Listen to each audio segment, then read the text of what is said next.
नमस्कार दोस्तों, BA07 channel में आप सभी का बहुत बहुत स्वागत है। तो दोस्तों, दरभंगा बस स्टैंड की हुई बंदोबस्ती। जी हाँ दोस्तों, DDC तनय सुल्तानिया की उपस्थिति में दरभंगा बस स्टैंड की बंदोबस्ती के लिए सोमवार को बोली लगाई गई।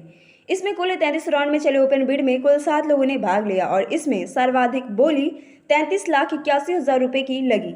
DDC ने बताया है कि यह बंदोबस्ती 6 माह के लिए की जा रही है। उन्होंने ये भी बताया है कि DM के स्तर से पूर्व में ओपन बिड के लिए पत्र निकाला गया था। उक्त पत्र के आलोक में कुल 7 प्रस्ताव प्राप्त हुए थे। इसके साथ ही प्रमंडलीय आयुक्त द्वारा दरभंगा बस स्टैंड की बंदोबस्ती के लिए सुरक्षित राशि 15,73,000 रुपये निर्धारित की गई थी। सर्वाधिक बोली लगाने वाले को जल्द ही राशि जमा करने को कहा जाएगा ताकि बंदोबस्ती की प्रक्रिया पूरी की जा सके। वहीं हम आपको बताते चले कि बीते दिनों में दरभंगा बस स्टैंड की कई दुकानों को ध्वस्त किया गया प्रशासन के द्वारा, ताकि इसे और बढ़िया ढंग से बनाया जा सके और अच्छा बंदोबस्त किया जा सके। तो दोस्तों, अब यहाँ पे देखने वाली बात ये होगी कि अब कितने अच्छे से कार्य किया जाता है और किस तरह से दुकानदारों को दुकान दिया जाता है वापस, और यात्रियों के लिए क्या खास सुविधा होती है।